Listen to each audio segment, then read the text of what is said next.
only seen in the Pearson short book, which came out about 82, I think, Life Extension, Practical Scientific Approach. They said, well, perhaps what's happening is that when you take higher amounts of a nutrient,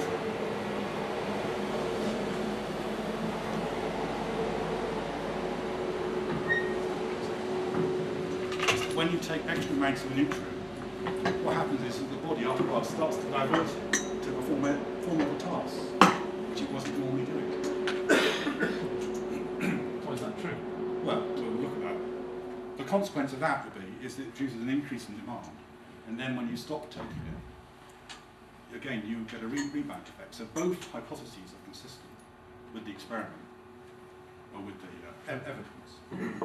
Now, I think the second explanation is true, because what we find is that if you give people or animals a range of B vitamins and you leave out some, what will happen is that you actually will induce a deficiency of the vitamins that you don't supplement with.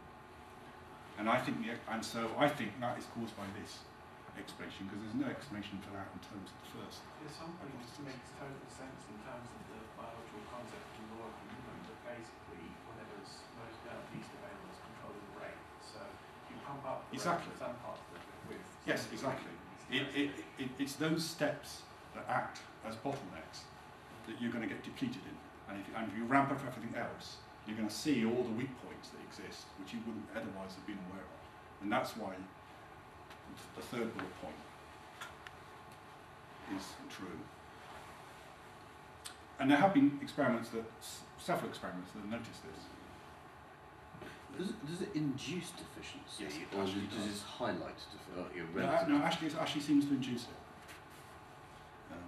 So just taking some supplements will induce deficiencies? In the other ones, yes, that's right. Well, particularly in B vitamins, because they all tend to act together on the same pathway. So you need a complete supplement, or don't bother? Well, I don't think it's quite that extreme, but it does mean that if you are taking a lot of supplements, you do need to consider taking everything, yes. I mean, Pearson and Shaw themselves, they noticed that when they took they were very wedded to the free radicals theory themselves. So initially they took vitamins that just counteracted the free radicals. And they didn't take riboflavin, which is vitamin B2. But they took quite a few other ones. And they noticed they had various symptoms. And they described them to a doctor. I can't remember what the symptoms were. But the doctor said, well, you have vitamin B2 deficiency. So then they took riboflavin as well. They mention this in their books, so I'm assuming it's correct. So the last objection is, if it's so easy to slow down aging, why haven't evolution done it for us already? I think most people have a problem with this idea. Evolutionary biology, I think it's the main reason why they just dismiss the idea, just for theoretical reasons. You often see this objection coming up. And I think it's like the equivalent of saying it's just not natural. It's quite intuitive in pain, but it's a fallacy. Because evolution optimizes our processing of micronutrients. It doesn't change the amount of micronutrients that we actually eat in the first place. Speaking of this problem of eating from across, I've heard a similar thing about drinking water. Yes. Because if we drink from the watering hole, that's we're right. in danger.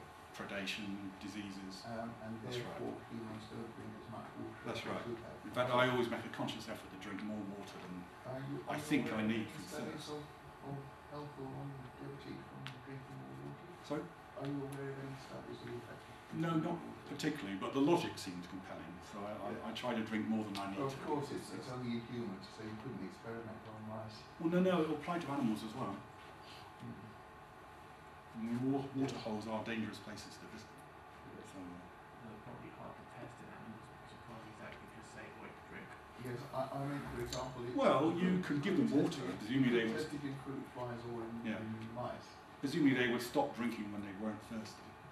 Yeah, exactly. The point being, if you want them to drink more than they're thirsty for, then that's... Yes, you do that. I'm not quite sure, yes. Well, you could give them a saline drip.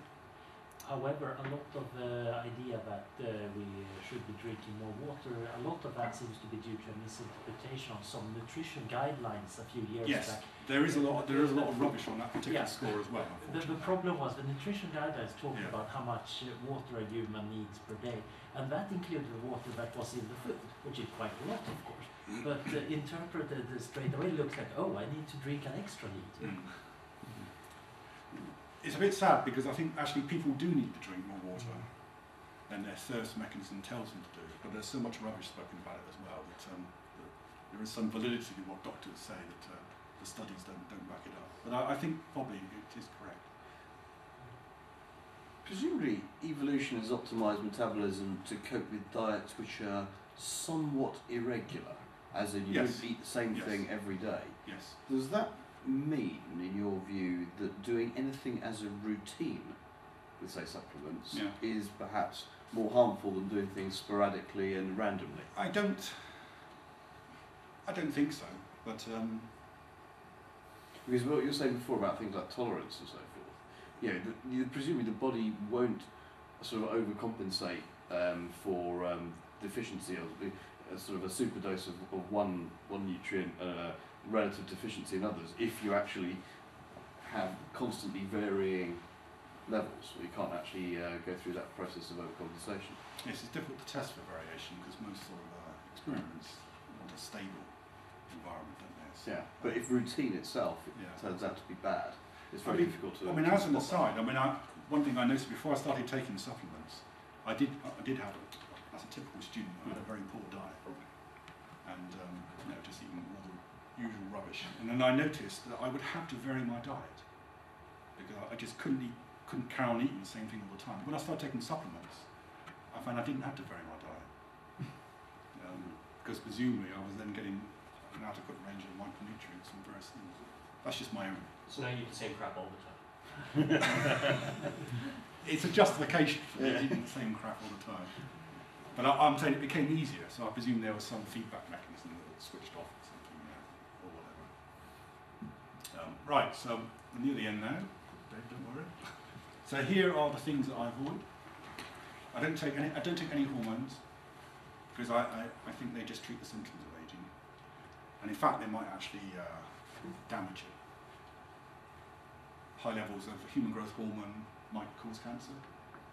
DHEA has also been linked to in some animal models it's caused tumours. I try to avoid anything that isn't a natural substance, so something that we haven't evolved with. Drugs normally have serious side effects, so I avoid all those. BHT, that's just another drug. Things like melatonin, I don't bother supplement with that because we can synthesize it. So hopefully by upregulating the sort of methylation pathways, we can increase the production of melatonin, which is just... Why did you decide not BHT? Because there was an experiment where they combined BHT with vitamin E, and they found it shortened the animals' lives. So both on their own. Vitamin E had a problem on its own, though. It also has. I mean, It could be like giving a BHT in the bullet in the head. Like, you can't. Well, I've never found the evidence of vitamin E very convincing anyway. And so when I read about the one where the combination damaged the animals, I thought, well, that's it. I'm not going to take it. I did take BHT for a while.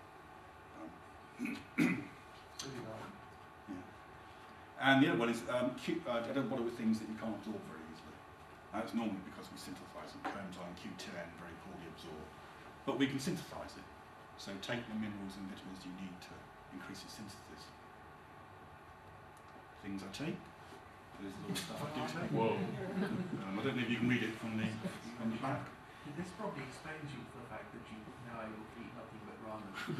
Could be. I know someone had a question about one of the levels, and I've forgotten which one it was now. But hopefully that answers your question. Can we get a copy of this somewhere? I'm sure it can be arranged somehow. But, I'll be very happy for a copy for all the slides. Yeah. Why do you need so much of D3? 6,000 is quite a lot. well, yes, it is a lot. The only studies done to date, as I mentioned, they take 1,100 IU. But I went for the 6,000 one because our bodies naturally produce up to 10,000 IU before the feedback mechanism shut down the production. So I figure anything less than 10,000 can't be harmful.